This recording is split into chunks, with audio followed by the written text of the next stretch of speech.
Namaskar students, I am Arnaja going to discuss about worksheet number 18 of class 9th mathematics. This worksheet is for 16th August 2021. In this worksheet we are going to discuss about law of exponents.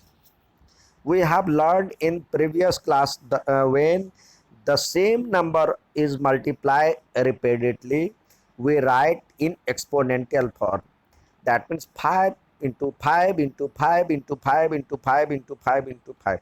That means 5 का power 7 call base, ये base 5 है और 7 is called exponent, power के रूप में जो है exponent कहलाता है। ये हमने पिछली क्लास में पढ़ा था। जब बार बार यदि हम रिपीटेड मल्टीप्लाई किया जाए तो ये उसके ऊपर में चढ़ जाता, पावर के रूप में हो जाते, तो इसी को एक्सपोनेंट कहते हैं। अब कुछ रूल को हम रिवाइज कर लें। यदि बेस यानी ए का पावर एम और ए का पावर एन यानी बेस सेम हो, पावर डिफरेंट हो, दोनों के बीच मल्टीप्लाई हो तो पावर ऐड हो जाता है, एक्सपोनेंट ऐड हो जाता है। यदि ए का पावर एम का होल एन है तो इसका मतलब एम इंटू एन हो जाएगा, ए का पावर एम इंटू एन। ए का पावर एम अपॉन में ए का पावर एन हो तो यानी पावर अलग अलग हो, बेस सेम होना चाहिए। इस सब में पावर डिफरेंट है लेकिन बेस सेम है तो ए का power m minus n divide में माइनस हो जाता है।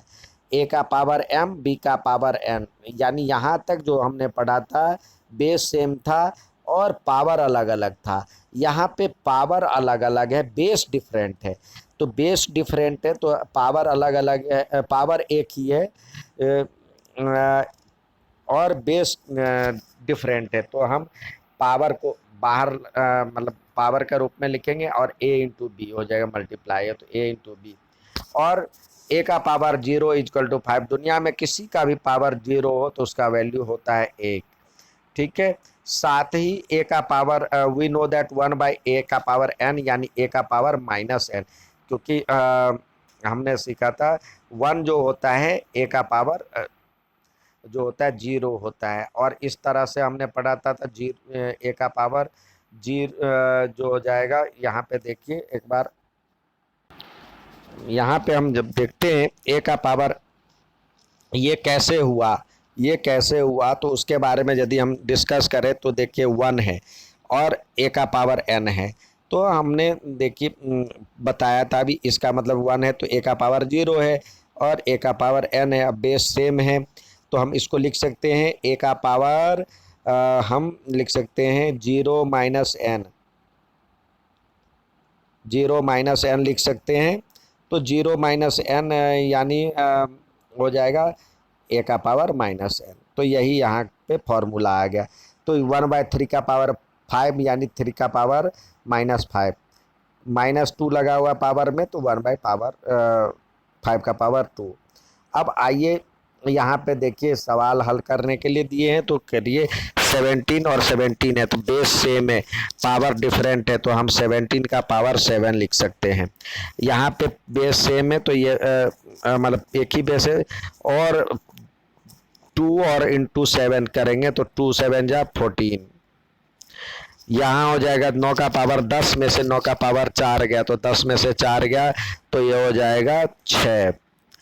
ये बेस अलग अलग है तो ये हो जाएगा 15, 5 तिया 15 का पावर 4 और 11 का पावर 0 यानी 1, किसी का भी पावर 0 रहे तो वे हो जाएगा। ये हम एक्सपोनेंशियल लॉ के हिसाब से हमने सॉल्व कर लिया। अब can we write square root and cube root number in exponential form, क्या हम स्क्वायर रूट और क्यूब रूट निकाल सकते हैं? देखिए, yes we can write exponential form of square root. 5√5 यानी 5 का पावर जो है ये हो जाएगा 1/2 एंड स्क्वायर रूट हो जाएगा। Exponential form of cube root, तो क्यूब रूट यानी 5 का क्यूब रूट निकालना है तो 3rd रूट यानी यहाँ पे दे दे ये 3, तो इसका मतलब हो जाएगा 5 और 1/3, ठीक है, यहाँ पे दिया हुआ है।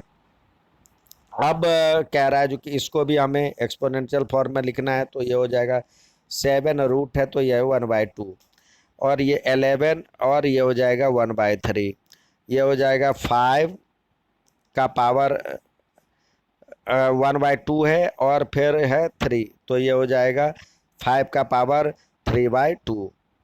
नेक्स्ट देखते हैं, इसी में हो जाएगा, ये है 13 का 1/3 हो जाएगा और इंटू 5 है, तो इसको लिख सकते हैं 13 का पावर 5/3। अब नेक्स्ट देखते हैं क्या दिया हुआ, लेटेस्ट सिंप्लीफाई द फॉलोइंग।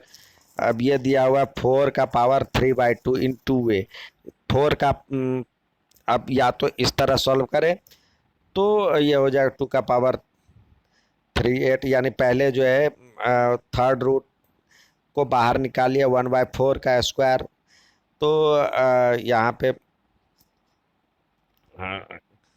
1/2 बाहर रख दिया तो 1/2 यानी ये 2 हो जाएगा 2, और या फिर यहाँ पे करें तो 64 हो जाएगा, उसका 8 हो जाएगा। दोनों तरीके हैं।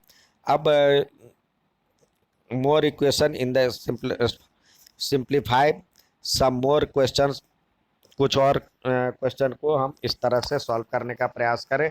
यहाँ पे देखिए 2 का पावर 3/2 है और ये 1/2 है, तो ये प्लस करेंगे तो 2 का 3/3 हो जाएगा, तो ये 2 का पावर 1 हो जाएगा।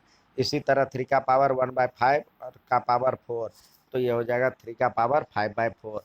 और नेक्स्ट देखते हैं, यहाँ पे दिया हुआ 17 का पावर 7 का पावर 1/5 या यहाँ पे 1/3 दिया हुआ है, तो इसमें से एलसीएम लेकर के इसको सब्सट्रैक्ट किए तो ये आ जाएगा। यहाँ पे 13 है और यह 5 है, तो 13 5 या 65 का पावर 1/5 हो जाएगा। अब कुछ सवाल और करने के लिए दिए हुए हैं, तो देखिए करते हैं। ये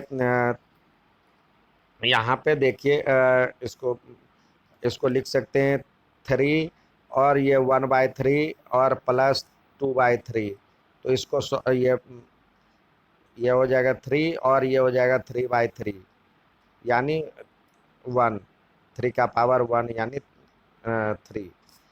इसी प्रकार यहाँ पे दिया हुआ है 5 का पावर 3 और इंटू 1/5 हो जाएगा, तो ये हो जाएगा 5 का पावर 3/5।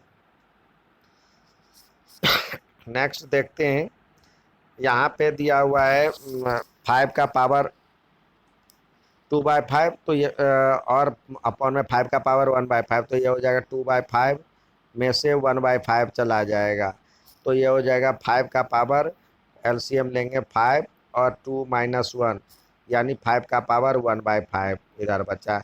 नेक्स्ट देखते हैं, इसी में यहाँ पे बेस अलग अलग है, पावर सेम है, तो 2 3 जा 6 और का पावर 1/9, तो ये हो जाएगा 6 का पावर 1/9।